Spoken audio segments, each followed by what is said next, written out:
श्रीराम की बात सुनकर जांबवान नल और नील को बुलाकर लाए और पुल राम सेतु बनाने की आज्ञा दी।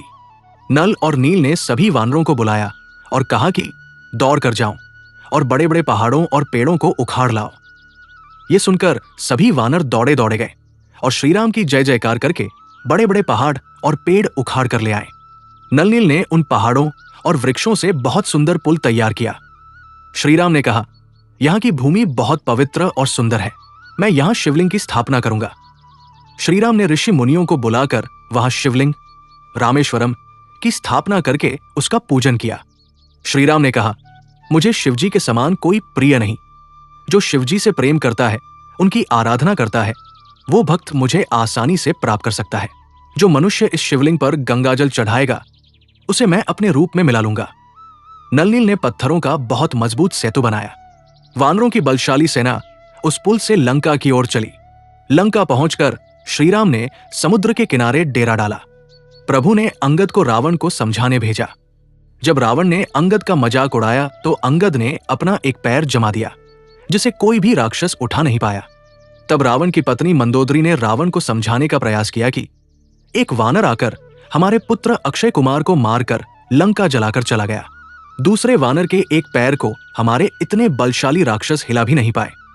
जब उनकी सेना के छोटे छोटे वानर इतने बलशाली हैं, तो प्रभु श्रीराम की वीरता को कैसे नापा जा सकता है।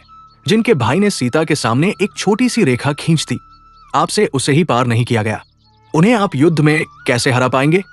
अभी मान जाइए, राम को सीता लौटा दीजिए, नहीं तो हम सभी का नाश हो जाएगा। लेकिन अहंकारी रावण को अपनी पत्नी की बात भी समझ नहीं आई। वो नहीं माना। बच्चों, इस कहानी से आज हमने सीखा कि जब नल नील पुल बनाने के लिए सभी वानरों को बड़े बड़े पहाड़ और पेड़ उखाड़ कर लाने को कहते हैं, तो सारे वानर बहुत उत्साह से इस काम को करते हैं। इसी तरह हमें भी सही काम को करने के लिए इतना मजबूत और उत्साही होना चाहिए। बच्चों, भगवान राम भगवान शिव की पूजा करते हैं और भगवान शिव भगवान राम की पूजा करते हैं। दोनों ही एक दूसरे के आराध्य हैं। इन दोनों का एक दूसरे के बिना कोई अस्तित्व नहीं है। जैसे किसान का जवान फौजी के बिना कोई अस्तित्व नहीं है और जवान का किसान के बिना कोई अस्तित्व नहीं है। किसानों और जवानों पर हमारे देश की नींव टिकी हुई है, तभी हम जय जवान और जय किसान कहते हैं।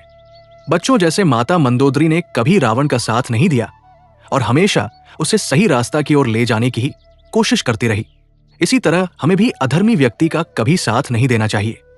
जो व्यक्ति गलत काम करता है, अधर्म करता है, तो उसे समझाने की पूरी कोशिश करनी चाहिए, उसे सही रास्ता दिखाना चाहिए।